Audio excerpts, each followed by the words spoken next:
कोण आहे जरांगे? आम्ही सरकारच्या विरोधामध्ये आमची भूमिका आहे, चळवळ आहे. जरांगे कोण? संविधानिक पदावर मुख्यमंत्र्याची आईमाई करणारा जरांगे? अरे लाकडाचं, एक मिनिट, लाकडाचं हे बघा, जो तोंडामधून विष्ठा टाकतो त्याच्या विरुद्ध काय बोलायचंय? लाकडं काय बोलतो? आमच्याकडे मल्हारराव होळकरांनी भाला दिलाय आणि तो भाला कुठं घालायचा आणि कुठं काढायचा, तू जास्त भानगडीत पडू नको आमच्या. कसा लागत नाही? 59 लाख नोंदी झाल्या असतील. मागचे मुख्यमंत्री पण म्हणत होते. त्यामुळं शासनाने आपली भूमिका जाहीर करावी, आमदार खासदारांनी आपली भूमिका जाहीर करावी आणि पक्षांनी जाहीर कर. अरे जरांगे काही मागणी करायलाच विरोध आहे ना आमचा. जरांगेच्या बेकायदेशीर मागणीलाच विरोध आहे. ती मान्य होऊ नये म्हणून तर आम्ही हे सगळं आता आमची भूमिका मांडतोय. म्हणजे जरांगे आणि सरकार या दोघांच्या विरोधात तुमची भूमिका आहे? प्रश्नच नाही. आमचं आरक्षण टिकवणं. जरांगेच्या बेकायदेशीर मागणीला बळी पडून, दबावाला बळी पडून सरकारने ओबीसीच्या विरोधात निर्णय घेऊ नये असं आमचं स्पष्ट म्हणणं आहे. सरकारवर कोण दबाव? जरांगे दबाव आणतात. अरे तुम्हाला माहिती आहे ना, तुम्ही बघा ना, तिथं अख्खी मुंबई जाम केलेली आहे. 12 ते 15% लोकांनी मुंबई जाम केली. 55% लोकांनी काय होईल? मीडियावाले आपले असू द्या. भूमिका चौथा स्तंभ आहे. ठीक आहे, वेल डन. चला बरं, लास्ट प्रश्न. चला लास्ट प्रश्न बाबा.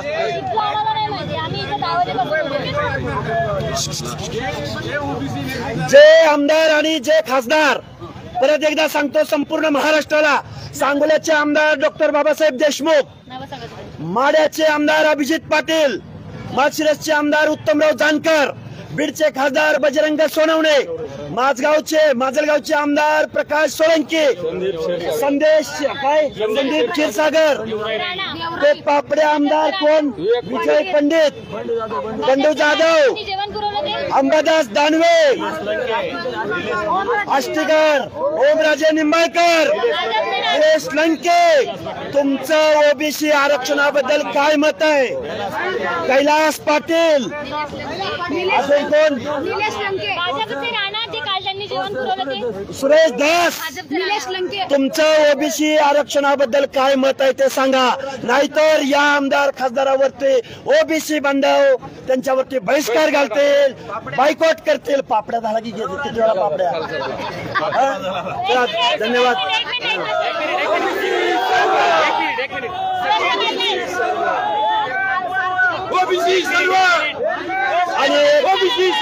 हे बघा, एक लास्ट प्रश्न. लास्ट. सारथीला काल 150 कोटी निधी दिलाय. राज्याच्या मुख्यमंत्र्यांना काय इशारा देणार आहेत का? हे बघा, राज्याच्या मुख्यमंत्र्यांसाठी एक सवाल आहे. फक्त सभामध्ये, भाषणामध्ये ओबीसी डीएनए आहे म्हणून चालणार नाही.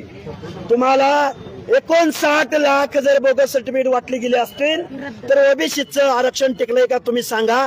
त्या रद्द करणार का सांगा. त्यांना तिकीट देणार नाही म्हणून इतक्या सगळ्या पक्षांनी भूमिका जाहीर करावी.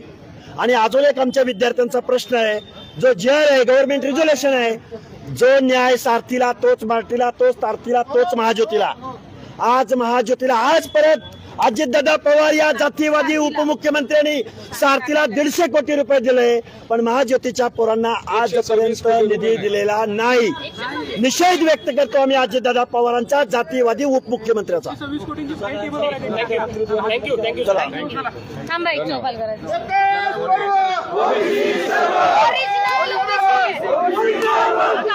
ओरिजिनल ओबीसी सर्व